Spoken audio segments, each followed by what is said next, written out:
everybody. Hope you all had a great weekend, and I hope that you're planning for a very nice Thanksgiving break this week coming up. I'm Milry Williams, the Speaker Engagement Director for 40 Plus of Greater Washington, and welcome to our Monday morning speaker series.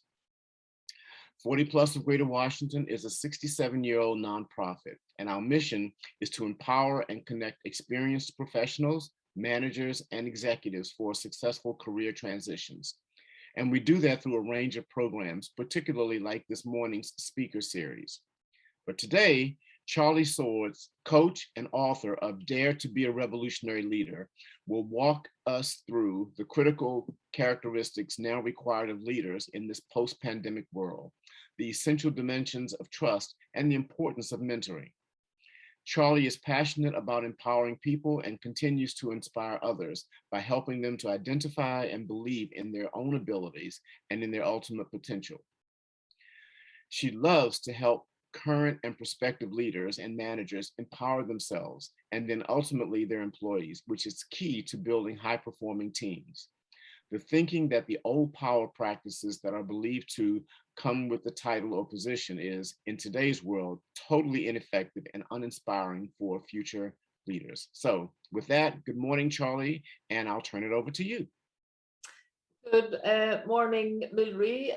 Thank you very much for having me with you and your colleagues today. It's a pleasure as always. Good morning, everyone. I'll just share the screen with you now and we'll work through the presentation. So slideshow. So I hope everybody can see this. And so what I would like to do today is, first of all, say good morning and greetings from Ireland. So while you're getting started on your Monday, I'm well into the afternoon here. It's a lovely autumn day.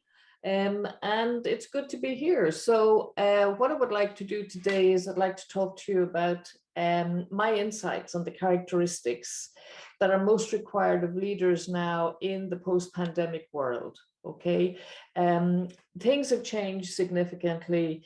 There is no going back to normal, and it's very hard to define what normal is now. So it's really a matter of taking ourselves forward and looking at ourselves in that leadership role. So what we will cover, hopefully, in today's presentation, and please, if you have any questions at any time as I go through the presentation, please stop me.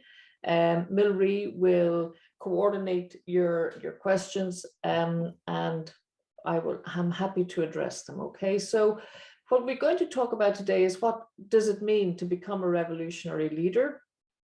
And it's not about starting another war, God knows we've plenty of those, but it's about revolutionizing our thought process. Okay, and we will look at the most important and the critical leadership characteristics in a post-pandemic world. We will look at the dimensions, the essential dimensions of trust.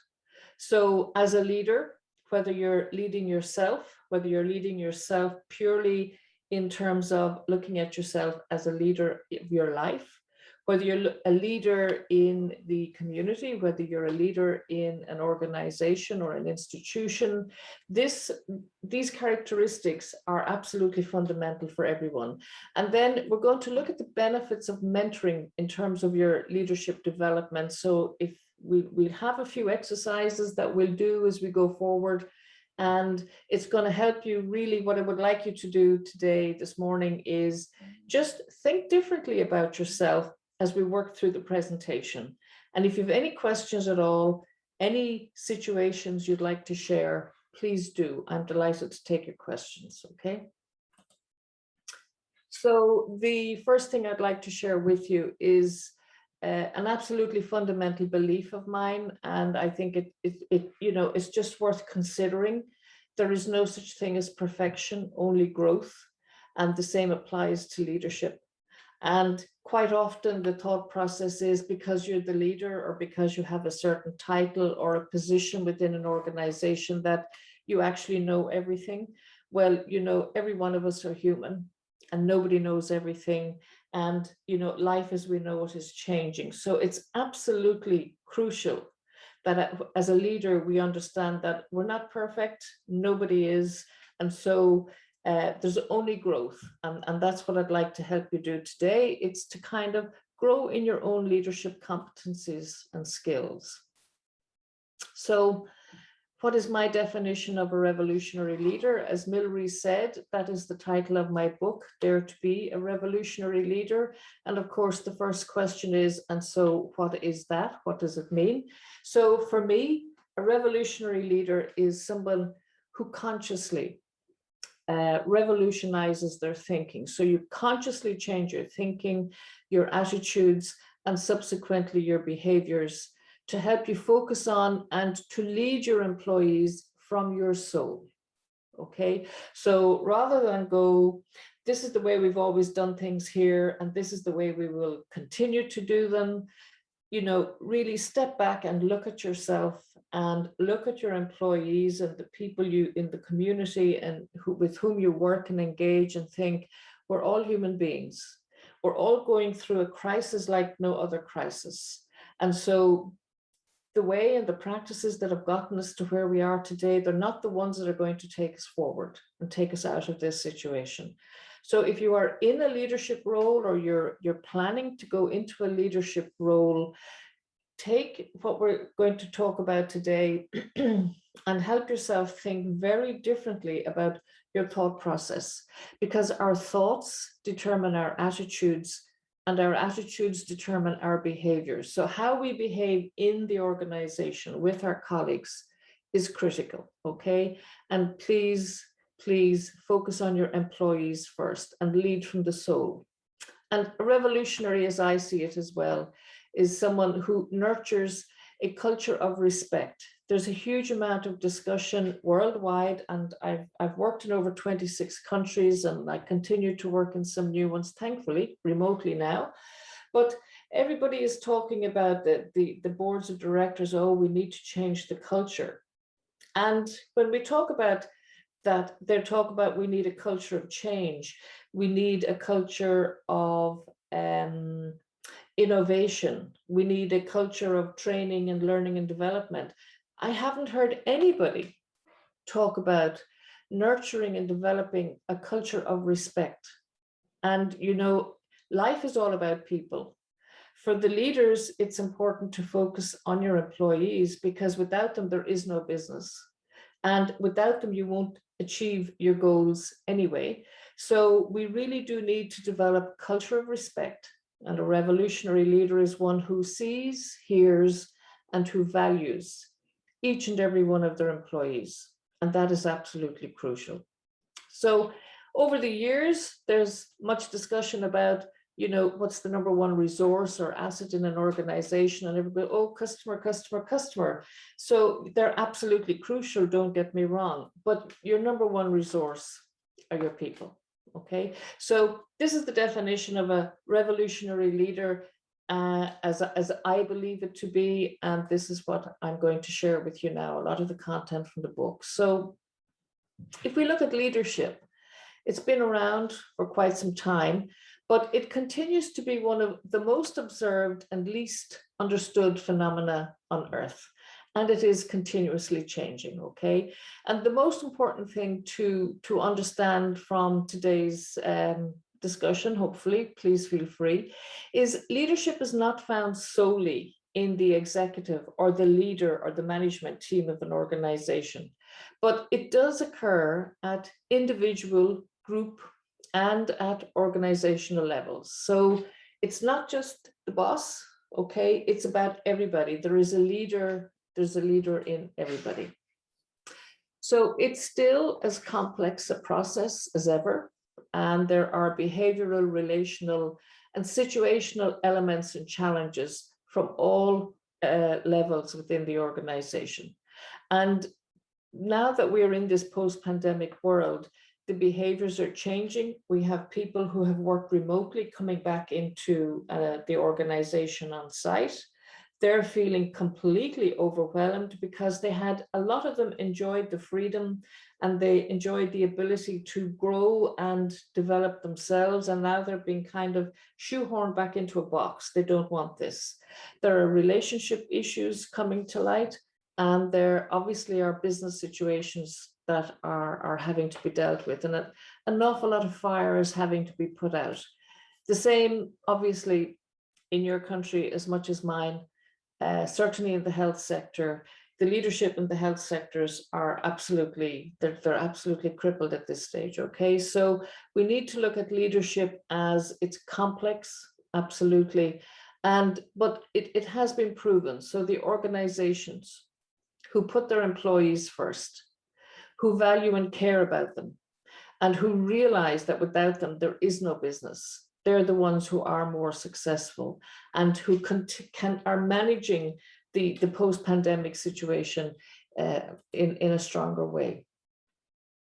Now, when we talk about a leader and a manager, people are going, what's the difference? Okay. And what we're saying here is, I would ask you to look at this slide, and I would like you to assess yourselves here. I'd like you to find yourself here in this slide, and I'd like you to see, are you more a manager or are you more a leader? And if you're more a manager, do you want to become more a leader? And if you're strong in the leadership capability, very good. So very briefly, rate yourselves here. So a manager generally gives direction. It's all about what has to be done. It's meeting the business goals, etc. Okay. Whereas the leader tends to ask questions. How are we going to do it? What do you think we should do? So the leader has a more inclusive approach to the business. They're also more visionary, but they don't believe that they're the only person who has the vision. They want everybody's input. A manager has subordinates, but a leader has followers. So the manager is not the boss. They never consider themselves the boss, okay? They lead their people. The manager holds authority, whereas the leader is motivational. So what they're saying is, I'm encouraging you and I'm motivating you to become the best version of yourself. They don't feel threatened by anybody in the ranks. They absolutely focus on employing people who are sharper and who are more qualified in certain areas than they are, and they will always motivate and develop the individual. A manager will tell you what to do, whereas the leader will show you how to do it. Okay, this tends to be a little more dictatorial. This is more mentoring approach. The manager has good ideas, but the leader will action the good ideas. So here, it's the manager assumes that they have the only good idea, okay? Whereas the leader will look for the ideas from everybody. The manager reacts and responds to change, whereas the leader will create it. Now, it is often said that a good manager will manage the bottom line, and yes, they have to do that. However, that bottom line will change. The only constant is change. And a manager will try to be the hero, solve the problems and sort out all the issues. However, the leader will make the heroes. So the leader is all about developing others to be the best version of themselves. And then a manager exercises their power, and it's the power of their position, the title, I'm the boss, I'm the manager, etc. Whereas the leader then develops power in others. So the leader is not terribly concerned about their power. What a leader is more concerned with is their ability to inspire, to influence, and to impact on the life of their people. So they're a fantastic role model. So if you've had a chance to... Charley? Yes, Milry? Hi, sorry to interrupt. I do have a question. Can you describe what you might consider a micromanager? Yes, a micromanager is an exacerbated version of this. It's somebody who really will tell you what they want done. They'll show you how to do it, but they will check excessively that you're doing everything the way they want it done, which means it's in a very prescribed format in that this is the way it's done. We don't change it. However, a leader will explain to you that this is what has to be achieved at any given time, and they will ask you how you think it could be done. And if you think you could do it differently or better, but you see, achieve the same end result. So they give you the freedom of expression, the freedom of thought. They're not going to shoehorn you into this is how we do it.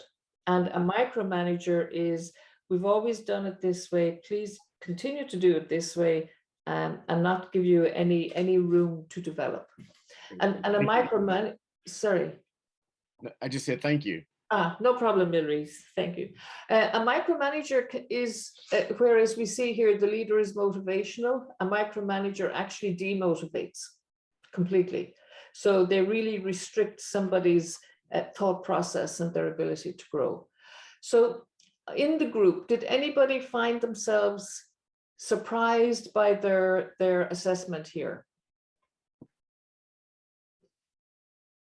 Betsy, I see your hand up.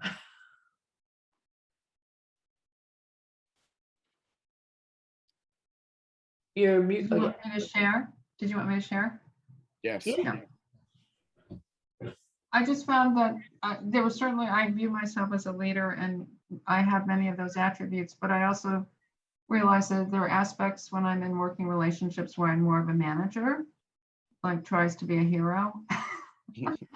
And I also realized that people who were my supervisors, when they failed as leaders and were more managers. Yeah, and sometimes when you look at, thank you, Betsy, when you look at this, you see the managers that you're aware of in the past. And one of the things about becoming a revolutionary leader is, it's almost like become the leader you wish you'd had in the past. In other words, don't automatically take the practices and the behaviors of your leaders as being the only way of leading. And that's a learning process here as well. So that exercise is part of building your self-awareness. So to be a revolutionary leader, you really have to come back in and understand yourself more clearly. And so self-awareness is about having a clear perception of your personality. And this includes all of your strengths. So what are you really strong at? Your weaknesses, and it's not that you're weak, but it's just that these are areas you need to develop further in yourself. It's to look at your thoughts and, what is your natural and your gut reaction to situations. Just check your thinking and also check your language, the language you use. How often do we say, oh, I can't do that instinctively, whereas we need to take a breath, look at our thoughts, and then think, I'd like to try it. That's at least is a very different approach, okay? So to focus on what you can do, not get stuck in what you instinctively think you can't. So focus on our thoughts. When we talk about beliefs and values here, when you go into some major organizations, you hear about the core values and you hear about the vision and what the mission statement is. The important thing to notice about values in particular is we all have our own core values, and they really are the foundation and the essence of who we are. And when we then, as employees, look at the core values, the stated core values of an organization, if those values are not embodied by everybody in the organization, you're going to feel a mismatch. We say this in paper, it's a statement, we've made it known to our stakeholders, all of the stakeholders, but they're not embodied in the behaviors of the employees. So your values are compromised. Now, there is another issue here. So for you as a leader, if you are very, very strong and you know your values very, very well, you will actually look to understand the values of the organization before you go to join it. So you want to be aligned. If at any time your values don't fit with the values of the organization, you're not going to feel as if you're going to feel rather as if you don't belong. And then you have a choice to make. You either choose to stay with the organization and to absorb their values, or you choose to leave and to live by your values. And this is a question for yourself. So a little bit of inner work is required here for you to be the best version of your natural self. It comes down to your values. Then it's about your motivation. How motivated are you? Are you self-motivated? Do you need others to motivate you, etc.? And then if you're motivated, you can motivate your employees. And the other situation, very, very high on everybody's agenda, I think in the recent past, is our emotions. How quickly, how likely are we to actually have a knee-jerk reaction to something? So how likely are we to speak a little bit, maybe too strongly to our colleagues or to our employees? So we need to really keep ourselves in check, okay?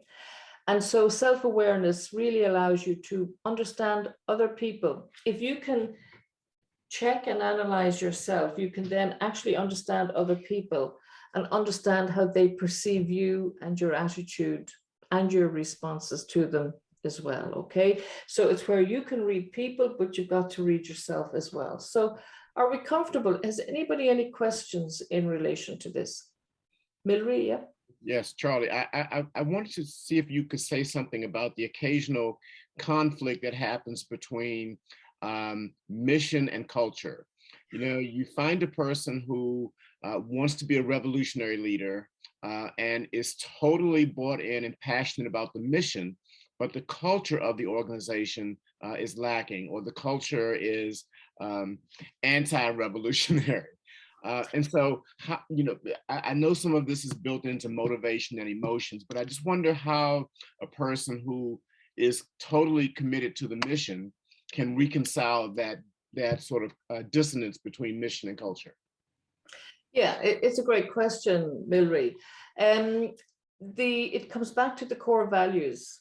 So if you have a mission statement and it's published and everybody knows what it is, in terms of the culture of an organization is all about, this is the way we do things here, okay? So it's how people behave. Those behaviors ideally should be reflective of the core values, where we treat our customers with respect, we treat each other with respect, we're going to operate with integrity, with credibility, with honesty, we're going to, you know, utilize and deliver fantastic service, we're going to embrace state-of-the-art technology, etc. So whatever your values, stated values are, they need to be embodied by the people. And this is where it's also aligned with employee engagement. Mm. So the culture, if the culture is not reflective of the stated mission, you need to go back to and look at your employee engagement. Mm. And engagement is way, way more than employee satisfaction. Mm-hmm. So it is, do they love getting out of bed and going to work every day? Do they feel that they are seen and heard and valued? If not, you're never going to motivate them. Mm-hmm. So it's back to leading your people. And one of the key things for a revolutionary leader to understand is you don't manage people. You manage systems, solutions, situations. You lead people.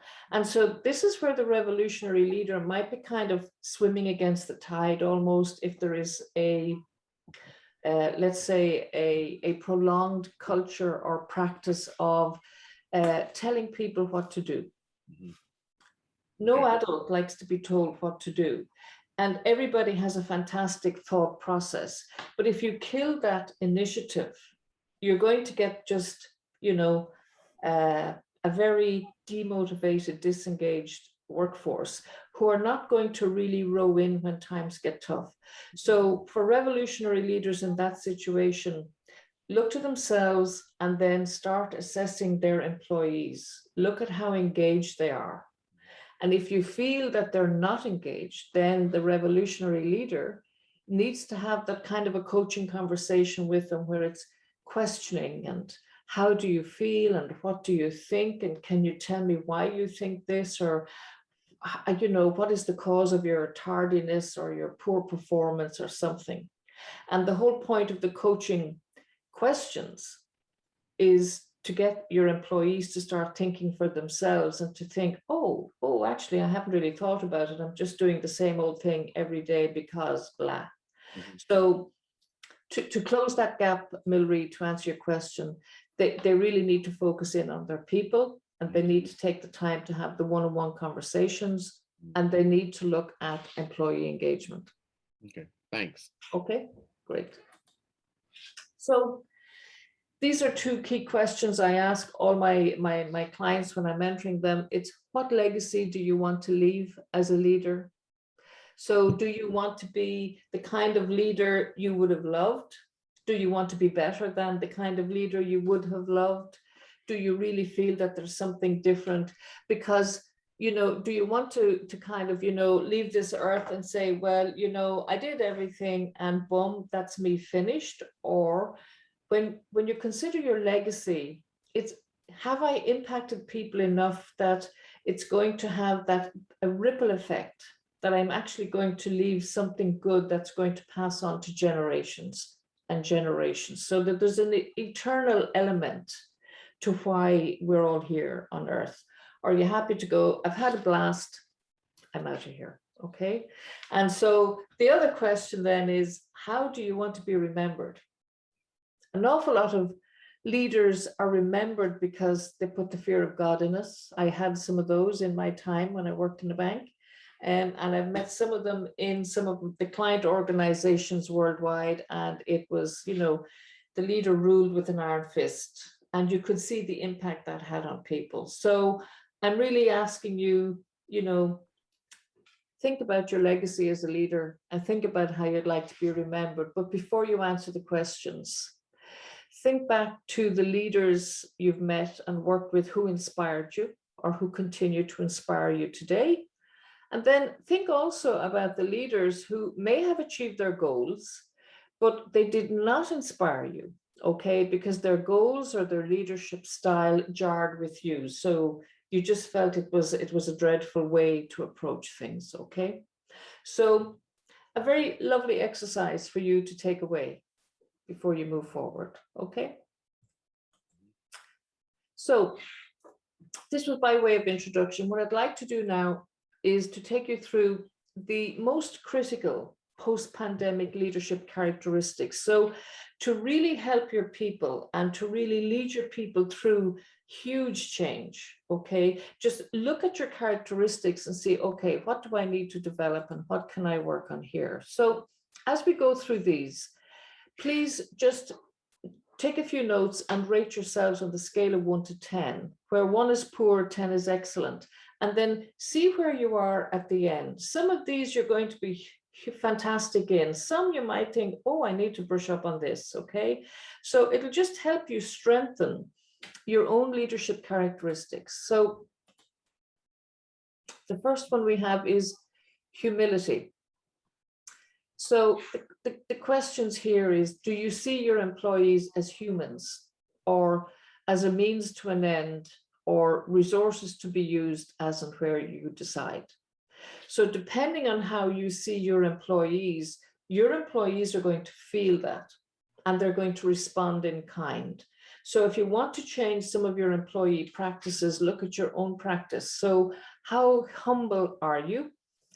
Are you always natural and honest? And do you always acknowledge when you make a mistake, or are you afraid to ask for help? As I mentioned earlier, leaders, we don't know everything, and we certainly don't know it all of the time. And we need to say, I haven't a clue how this works. Could you please help me? Your employees will engage with you far, far easier, far more openly if they trust you and think, gosh, you actually are human. Okay. And the greatest thing when we look at humility is ditch your ego, okay, and your perceived position of power. So for me, the revolutionary leader, it's not about power and control. Those days are over. There is so much happening that is way outside. It's just way outside our capabilities that we can't think that we're actually going to control any of this. We're not. So this is the first one, humility. So how humble do you think you are as a leader? And rate yourself on the scale of 1 to 10. So the next thing here, we have empathy. And empathy is an understanding of the state of mind of another person. So here, it's about looking at the world from your employee's perspective. And when we talk about this, the big question for leaders today is, how many of them know how things function at the front line? They may know at a very high level, well, with the front line and with the back office and blah, blah, blah, blah, blah, and the middle office. But do they really understand what the employees are dealing with? So do they understand the world from the employee's perspective? I have a great friend in Bosnia, who is the managing director of an automotive business. And it's so lovely to hear him speak about the fact that he is the MD and all of the managers in head office, their purpose in the company is to serve the guys on the production line. And that's just fabulous to hear. Okay, so everything is about the production line. They do know the employee's perspective and their job is to serve. So it's wonderful to see that, but they do know, you've got to know how your employees feel, what are they going through. Then you do need to have a basic knowledge, or a knowledge of the basics of human psychology and your own self-awareness to understand people and to understand how they might view you. And really, it's about being more compassionate and understanding. Now, an awful lot of leaders will give this, they'll say, yes, we're very compassionate and we're an understanding organization. But when the chips are down, there is no compassion to be seen. So you've got to walk the talk. Okay, so again, assess yourself when you're dealing with your employees and consider how empathetic you are. Integrity. This is, hugely important. So what we're saying here is wisdom is knowing the right path to take, but integrity is about taking it. So this is where we talk about your ethical and moral decision-making. So integrity comes from valuing your employees by treating them with respect and dignity. Okay, it's about your credibility. And it's about following your ethical and moral convictions and consciously doing the right thing versus doing things right. Okay, and an example here, just to put a huge emphasis on this, if we think about the financial crash which led to the economic collapse in 2008, 2009, an awful lot of the financial institutions, they foreclosed on mortgages because it was legally and technically the right thing to do, as in according to the rules and the regulations, so they were entitled to call it in. They considered they were doing the right thing. However, you could say they were doing things right, by the book. The right thing to do would have been to make a moral decision and say, it's not right that we foreclose and that we put people out on the street. So because it's legally and technically the right thing to do doesn't mean you should always do it. And this is where your code of ethics, your ethical framework, and your moral convictions will come into play, okay? And this is where your integrity and your credibility will stand or fall. And it's also about, again, we're back to the core values, embody your core values. If you truly respect people, you're not going to make them homeless. It's simple in those terms, but it's an example of how you make your moral decisions to develop your integrity. Trust is a huge issue, and I'm going to do a little more on it, but I think this is the truest thing I've ever seen or heard, which is it takes years to build trust. It takes only seconds to break it, and it takes forever to repair it. And I'm sure you know of that yourselves, whether it's at a personal level, whether it's in a business level or at a community level. We all know the impact of trust. So in terms of you and your trust, your ability to trust, as a leader, you do need to have confidence in and a firm belief in the reliability, the truth, and the ability of your employees. So in very simple terms, you need to trust your people to do their job. And Milry, this goes back to the micromanaging. Don't micromanage. You have to trust you have the right people in place doing the right job. So trust them to do their job. Trust, as you know, is the foundation of all relationships, but it is a two-way street. You need to trust them for them to trust you. And you as a leader need to trust first. Do not expect that people will trust you automatically because of your title or your position. You know, trust has to be earned, but you have got to give it first to get it back. Okay. And then in terms of influence, how great is your ability to influence? Okay. So setting an example is not the main purpose of influencing others. It is the only purpose of influencing others. Okay. So to influence, you have to realize that when you're in a leadership role, you have an effect on the mindset, on the thinking, the feeling, the behaviors, and the developments of all of your employees. You have a huge responsibility in terms of the impact you have on them. And you need to balance reality and optimism in the everyday and in the face of a crisis. So it's not to say that we're all going around, you know, with rose-colored glasses, but if ever there was a need to be optimistic and to have hope, it's now in the post-pandemic, and a post-pandemic might be a moot point because we seem to be getting wave 4 coming hard and fast. So you have to balance hope and the reality of the situation, and that has to come from the top. If you cascade your depression and your despair about a situation down to your employees, that is going to be felt all the way down, and the impact on them will be productivity, and everything is going to hit the floor. And it will be so much harder for you to motivate again. So you need to balance it in yourself, and that's what you need to cascade down to your employees. And at the same time, you really do need to acknowledge the concerns and the fears of your employees while looking for solutions, okay? You can't say, don't worry about it, it'll all be okay. That's not really the way the world we're living in at the moment, okay? So the key thing here about influencing is it's a huge responsibility.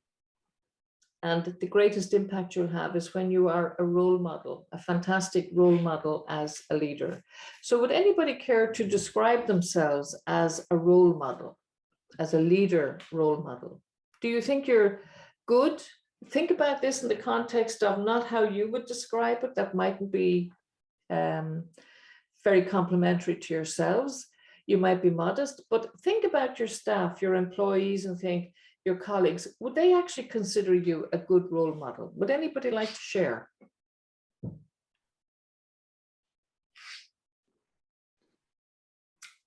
If not, try and answer that question over the next few days, okay? Take the time out and think about it and help yourself develop as you go forward. So another key characteristic is that you have the ability to empower people, okay? Transfer your power to your employees to help them become more confident, responsible, and accountable. And the key thing here is this is linked very closely to delegation. So when you delegate the responsibility for a job to somebody, you must also delegate your authority. Give them the authority, empower them to make decisions and to access documents that they would not necessarily have access to. So you've got to trust. You also have to delegate your authority, and then basically you need to empower them and build them, okay? And where possible, remove the need for your employees to get your permission to do something. And again, this is what happens. Seeking your permission is what happens when you're a micromanager. You call the shots in every sense. You don't let them grow or develop, okay? And your self-control, easier said than done, okay? Consciously manage your response to any situation, however critical, stressful, or infuriating. Easier said than done, you might say, in the current climate. And try to eliminate knee-jerk reactions, mindless responses, or getting sucked into some of the petty one-upmanship squabbles that can go on in an organization. Okay, so really think about your emotional response. And I think Morgan Freeman here, he has a fantastic saying, it's self-control is strength, calmness is mastery. You have to get to a point where your mood doesn't shift based on the insignificant actions of someone else. Don't allow others to control the direction of your life. And I think the last line for me is really, really very, very powerful. It's don't allow your emotions to overpower your intelligence. Now, we can get caught up in so much of what's going on around us. So it really is important, your self-control. So here's the question. So how did you do? If you did your ratings on a scale of 1 to 10, there are 7 key characteristics here. So it's what is your score out of 70? And if you add them and divide by 7, it'll give you your average rating. And the key thing here is note your strongest characteristics, because you need to leverage these. And then your weakest characteristics are those which require some development work. And this is how you can develop those characteristics to best effect in yourself as a leader. And any surprises? So would anybody like to share? Did you do the ratings as you went through?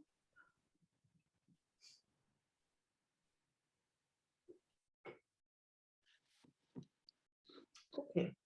If not, when you get your materials, because Milry will share them with you, go through the slide deck and try and do these exercises for yourself as part of a kind of a self-development program for yourself, and do the scores, do the ratings. Okay. Yeah.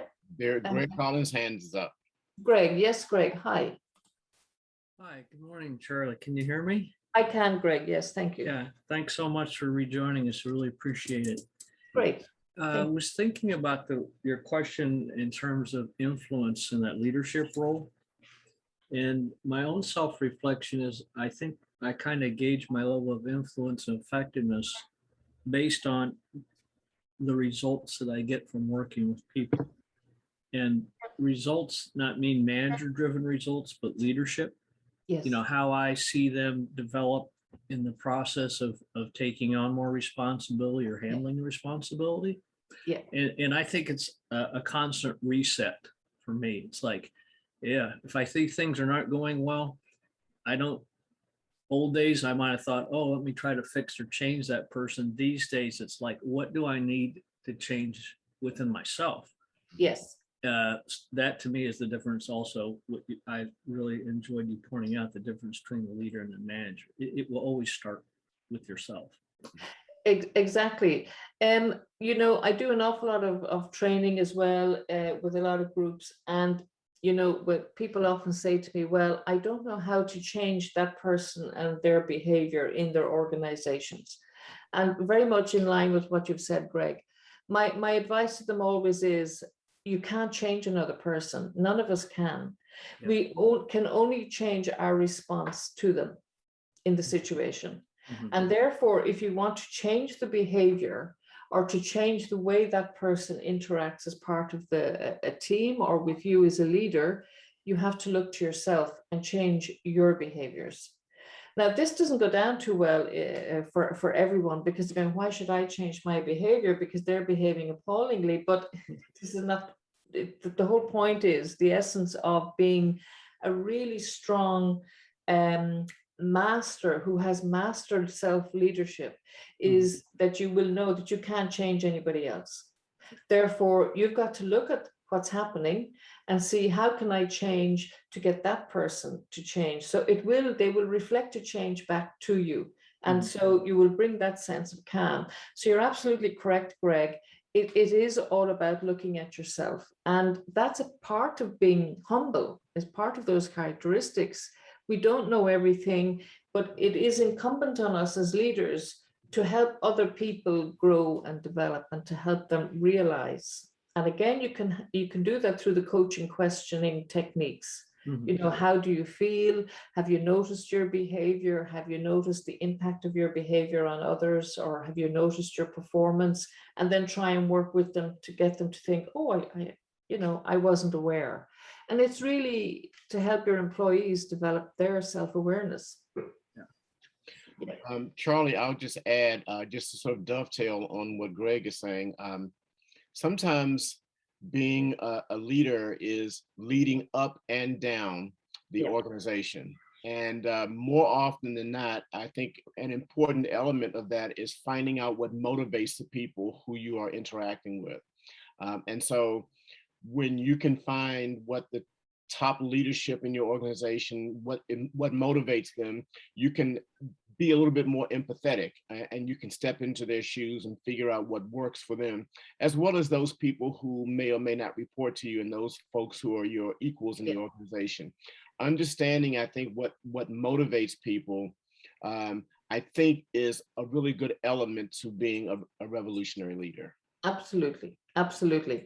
And the key essence, just to support what you're saying there, Milry, also, one of the key things that I mentioned is that, you know, when you want to understand those motivators, you have to understand you can't motivate other people until you're motivated. Yes. So it's, again, we're back, master your self-motivation before you even attempt to motivate others. And, you know, I do discuss in detail and give some guidelines. It's about understanding also our own motivators as leaders. Are they intrinsic or are they extrinsic? So are we motivated by how fulfilled we are? It's back to our legacy, how we want to be remembered. Or are we purely motivated by the external, by the big car and the 2 or 3 holidays a year, etc.? Or is it a bit of both? So to look at our own motivators and understand them before we have those motivational conversations with others. And as you say, Milry, either up or down, we really need to know. It could be linked, again, back to the values. Mm-hmm. Yeah. And sometimes those external motivations can just be affirmations. You know, you're doing a great job, or I love the way you're leading the organization, or, you know, there's something spectacular on this project. You know, that can be a great motivator for folks, among many motivators. Exactly. It's to see the people, it's to hear them, and it's to value them. And a simple please and thank you can do an awful lot.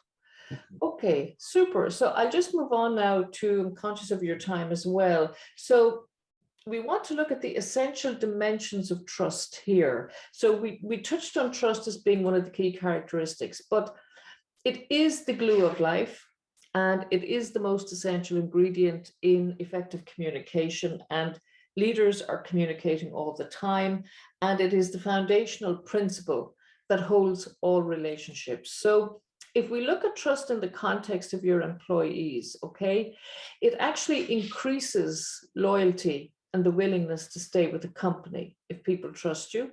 It decreases stress levels and hostility in the work environment, and it overcomes resistance to change, and it breaks down corporate silos and isolating behaviors. And there is a kind of a general belief that everybody trusts everybody in an organization, but actually that's not true. But it is really something, as a revolutionary leader, you need to look at in yourself as a leader. And so the 3 dimensions of trust here are critical. So credibility, it's what you say.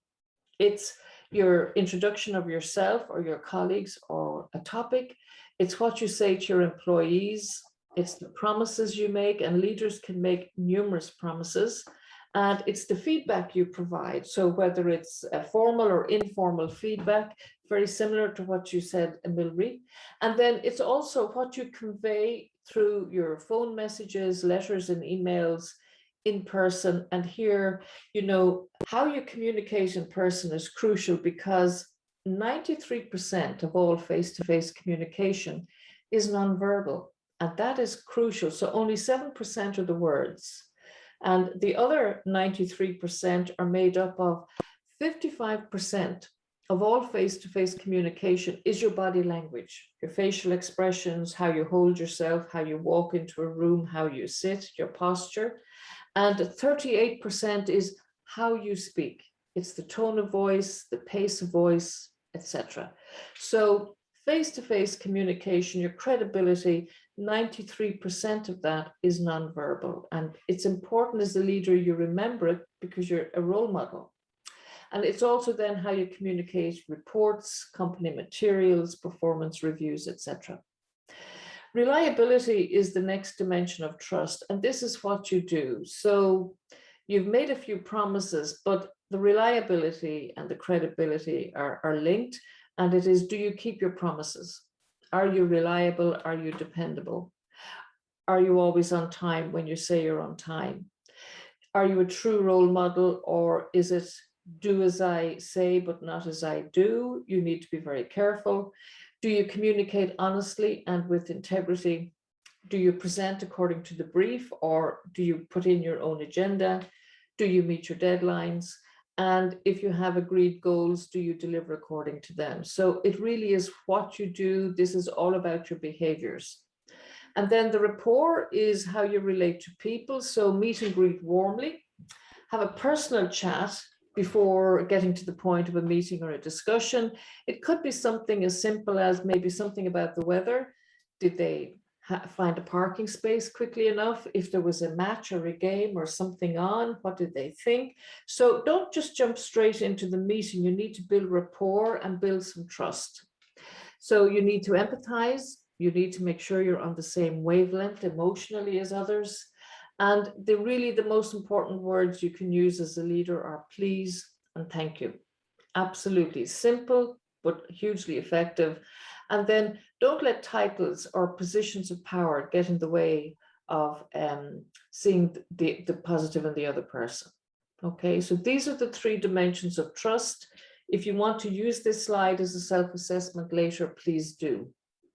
But in terms of how these work, credibility and rapport, they're generally established quickly because first impressions count, okay? And this is where you make your mind up about somebody, but they are also at the same time making their mind up about you. So this is about your body language, okay? And when it comes to your employees, you need to get to know them. And in doing that, you're communicating that you actually care about them and their success, that they're not just a number, not just a means to an end, okay? In terms of reliability, this is the must-have dimension of trust, okay? Reliability validates your absolute value. It takes the most time to establish, and it is all about keeping your promises. So when you think about yourself and you think about your behaviors and the value you bring to an organization, and likewise the value your employees bring to an organization, always work on the premise of under promise and over deliver. Okay, the reverse will impact your credibility and your reputation. If you overpromise and underdeliver, you're going to negate the trust completely. Okay.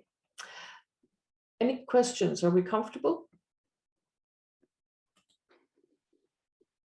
I'd like to share some really critical statistics with you here about trust.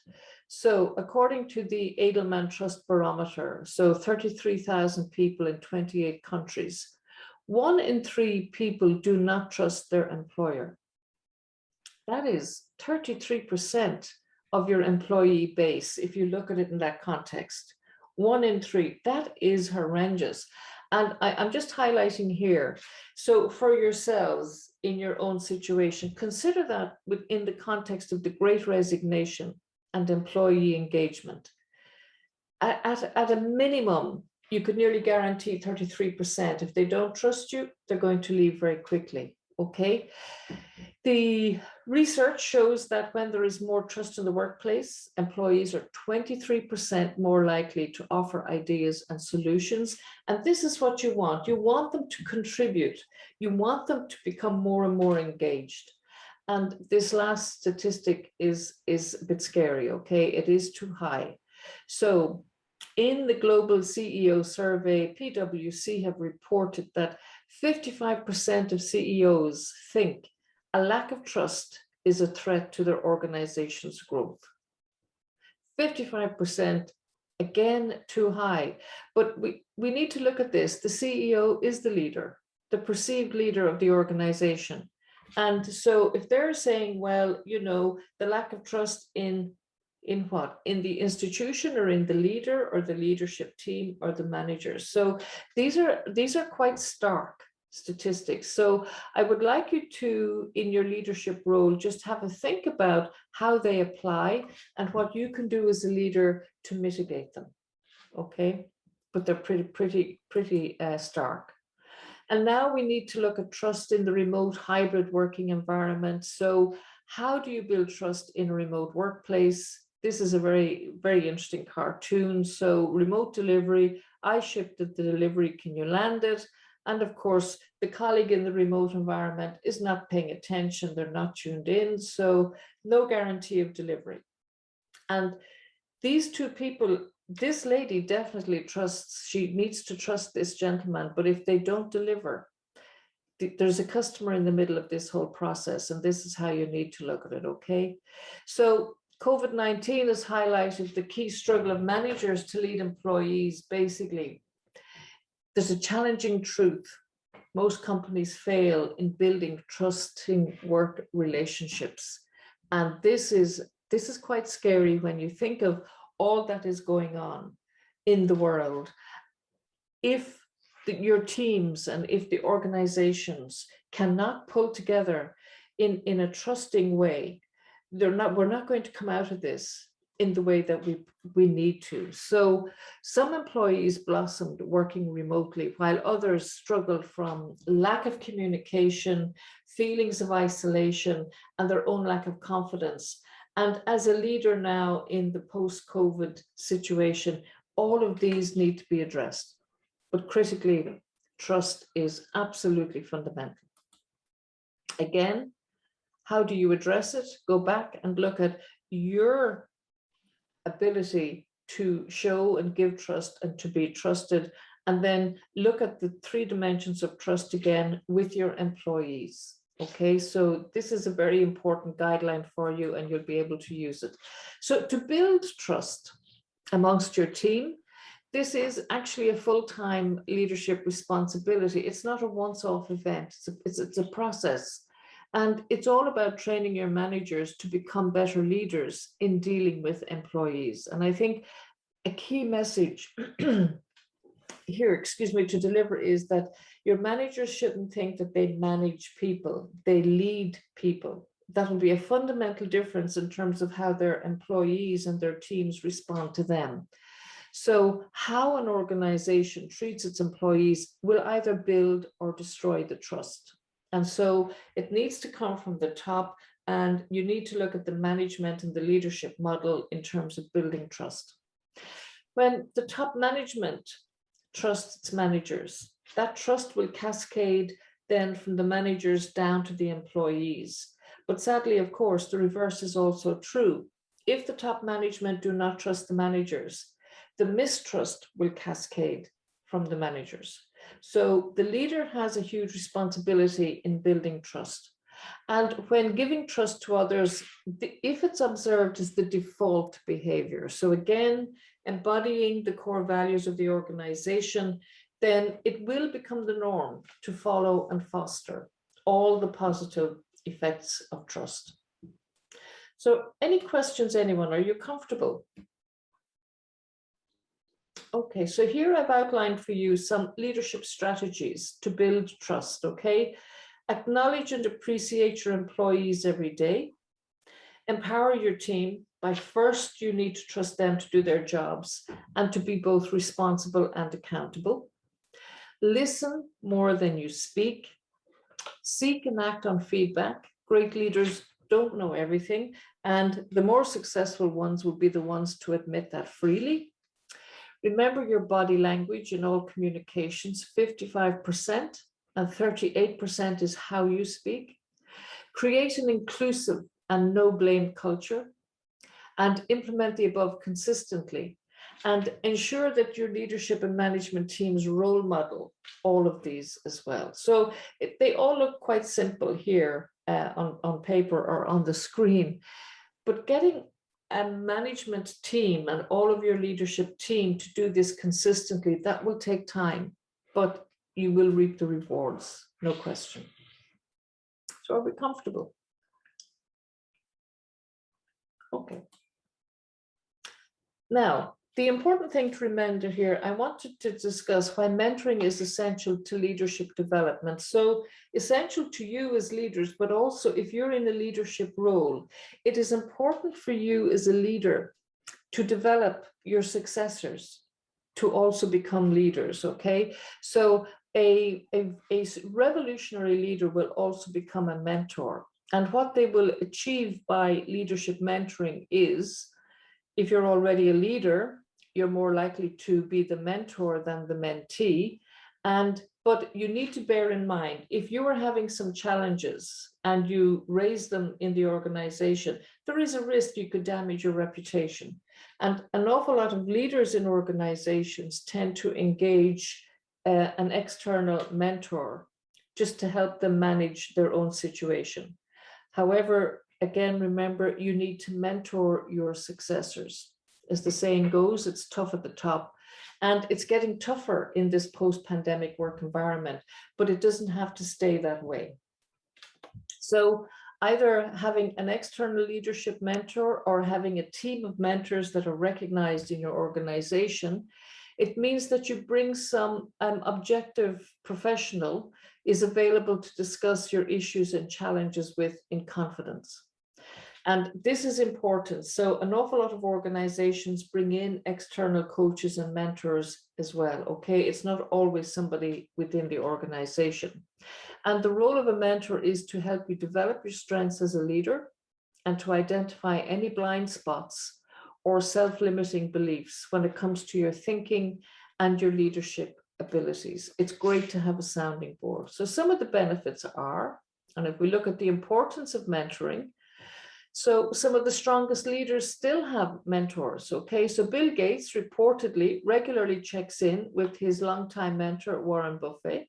He still does it, despite his standing as a leader today.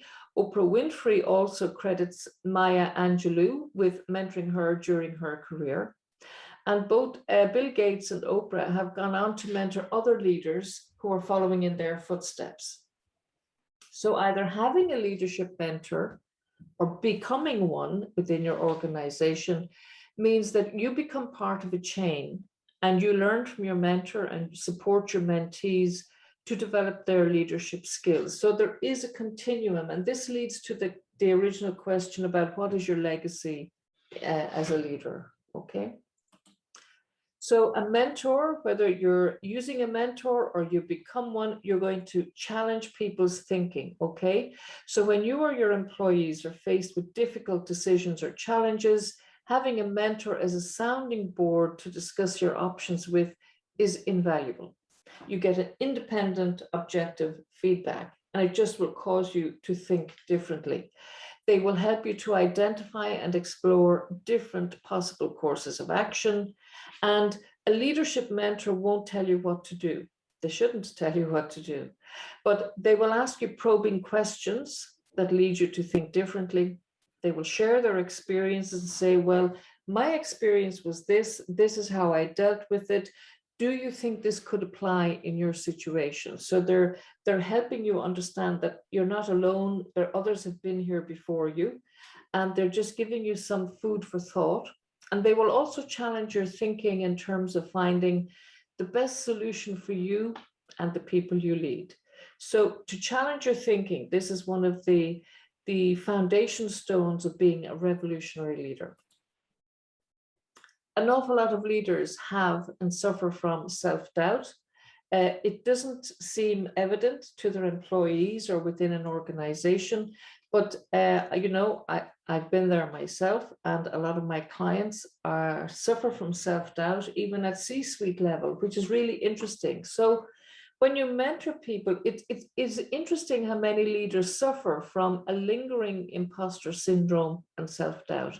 And this is more obvious now since COVID. I have to say, my experience is it is on the rise in terms of, am I the person to take my people forward? These are the key questions being asked. And leadership mentoring is about helping a person to recognize and leverage their strengths. So we mentioned in your self-awareness part of this presentation, the more aware, self-aware you are, the more you will be able to leverage your strengths so that you work in a way that maximizes them. So you work to best effect. And it can also often be difficult to take the time to reflect on what is going well for you and for your organization or not. So when you're feeling a little bit of self-doubt, step back and look at all of the good that's happening as a result of your leadership. Okay. And the big thing to remember here is, if you don't believe in yourself, then who will? Okay, and you need to exude that confidence if you want to maintain your leadership position. And as Paulo Coelho says, the one who falls and gets up is stronger than the one who never tried. So don't fear failure, but rather fear not trying something. So don't pull back. You know, failure is a part of life.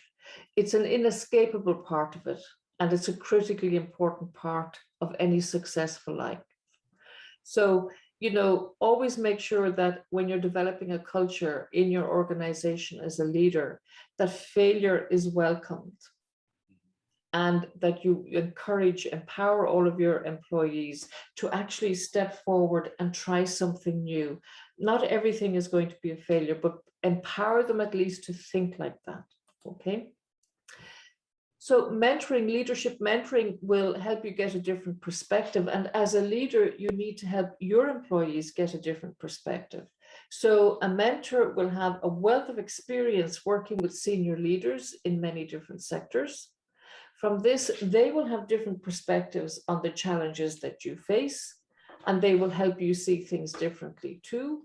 So if you've worked in a number of different organizations or sectors, and you are now mentoring your employees, you can bring all of your experiences, bring it into bear for them to learn from.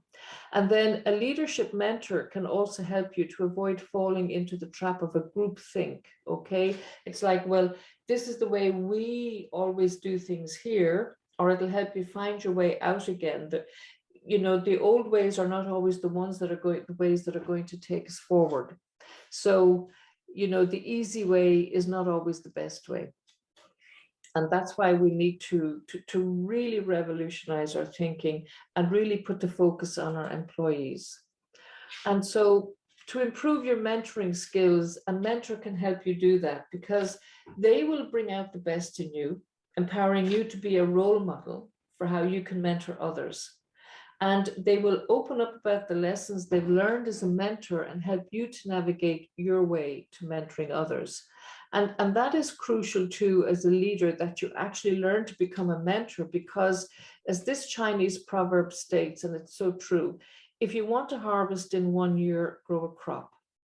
If you want to harvest in 10 years, grow trees. But if you want to harvest that will last a lifetime, grow people. So it's hugely important that you mentor and develop your people for a lasting impact. And we're back to your ability as a leader to inspire and to influence and to impact. And then you need to prepare for the next role.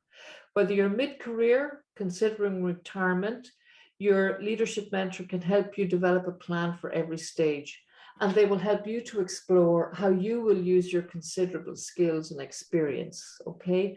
But the same applies. You as a leader need to prepare your employees for their next role. Whether you have a formal succession plan or career development plans, you still need to develop them and develop the leaders of the future. We're not all going to stay forever in our positions. And not unlike climate change, it's incumbent on us to make sure that we have strong leaders coming behind us, okay? So we have to pass the baton, and it's our responsibility as leaders to develop the leaders of tomorrow. Sorry. And so I would like to conclude in my presentation, and really just to summarize, what I would really like to emphasize here is that it is the quality, the spirit, and the soul of your leadership which will both define and differentiate you. And this is part of becoming a revolutionary leader. The traditional leadership models, they're fantastic, and they've gotten us to where we are, and there's a great good in them. But they're not the leadership models that are necessarily going to take us out of this crisis. So it's growing, and it's a pandemic. It's not like it's focused or in any single area.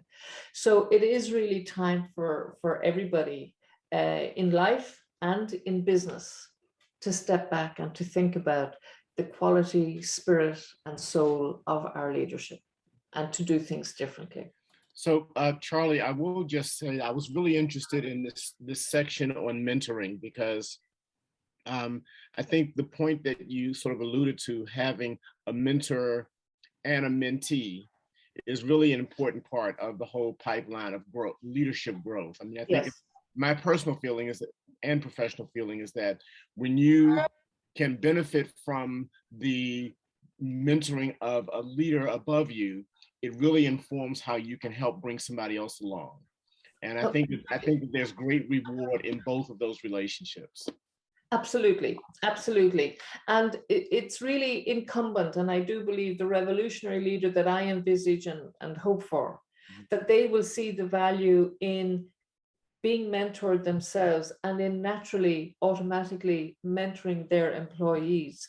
And there was traditionally, I think, in the past, Milry, you know, there was a thinking that knowledge was power, and that's not the case today. So prior to this, if you know, if the seniors shared something with you, you kept it to yourself because it was important for you. But now that's gone. We've got to share everything with our employees, and it's incumbent on us to develop the leaders of the future, and to have a really good positive impact on them.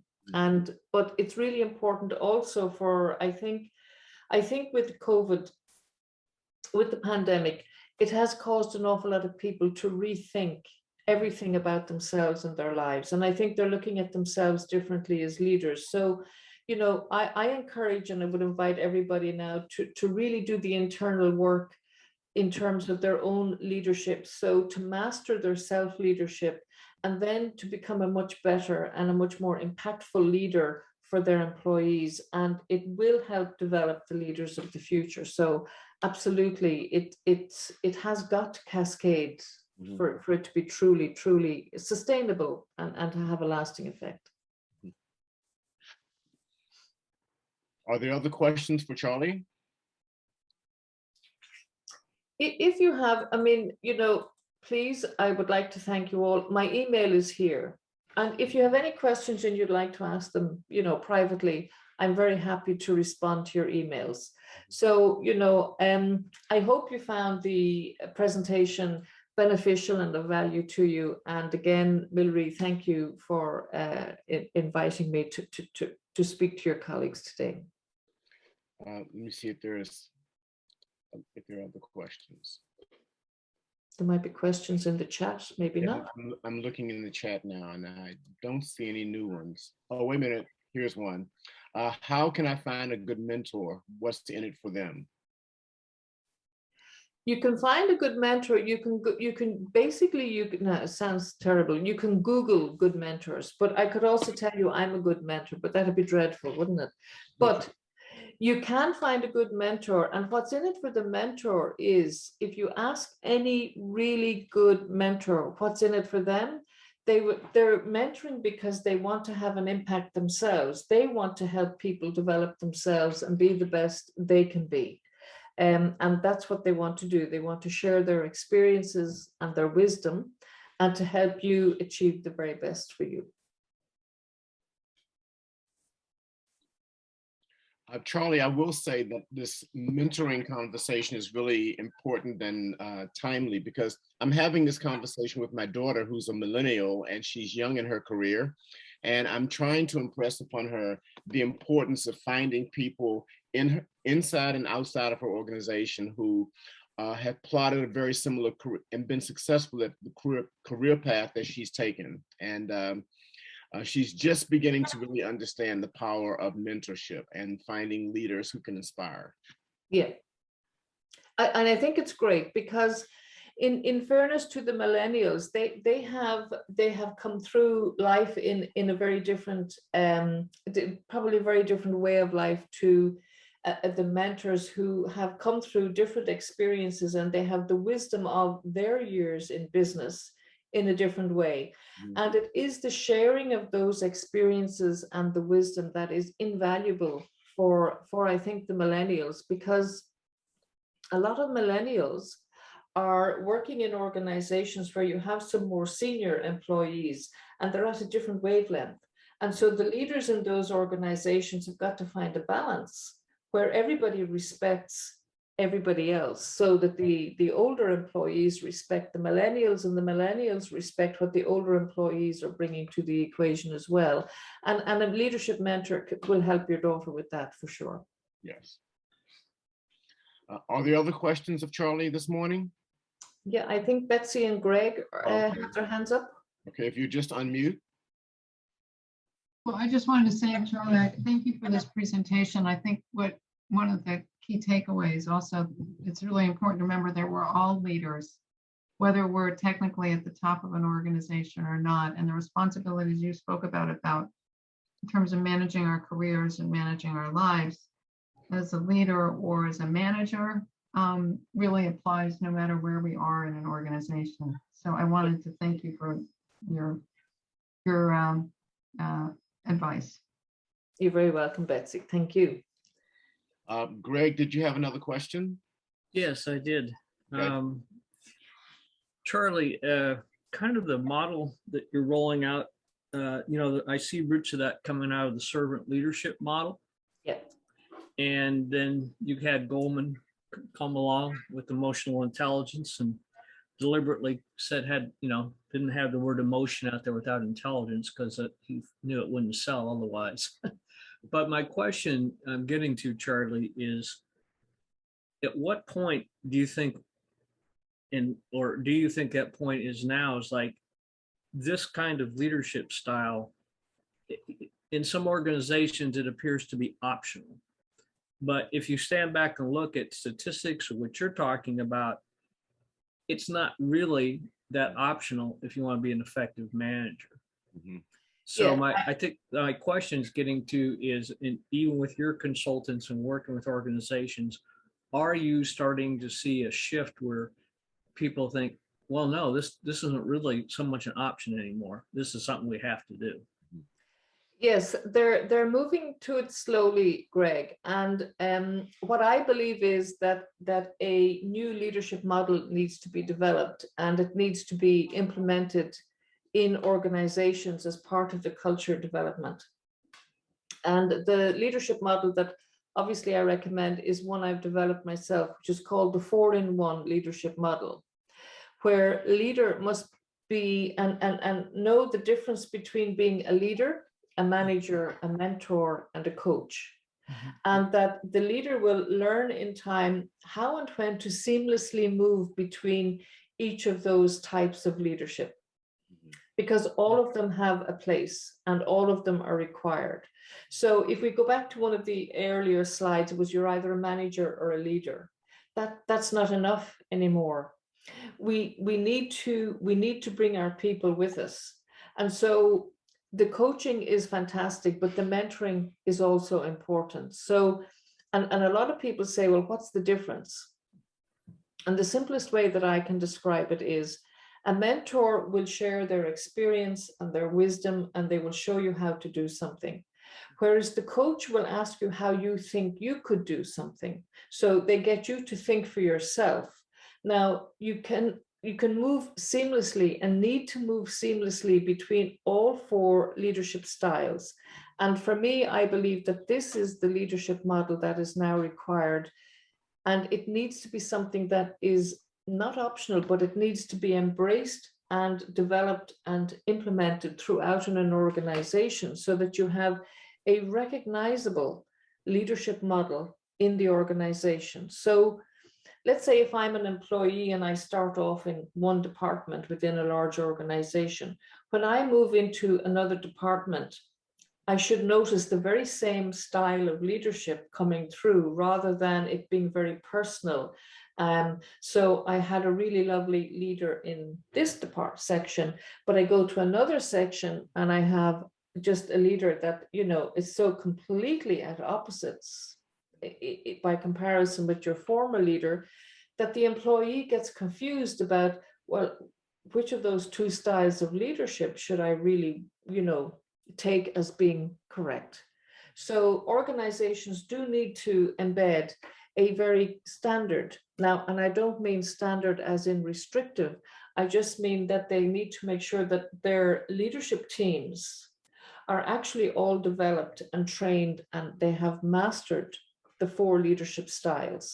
Leader, to be a leader, a mentor, a manager, and a coach, and that they should be able to seamlessly move between all 4. That for me would be the ideal going forward, so that we have inclusiveness of people, of employees and colleagues at all stages. Fantastic. Thank you very much, Charlie. Appreciate it. You're very welcome, Greg. Thank you. Any final questions for Charlie this morning? Okay, well, Charlie, with that, of course, I will thank you very much for visiting with us again today and sharing these great nuggets about leadership. And Great. particularly as leadership in this post-pandemic world that we all find ourselves in this crazy sort of evolving world.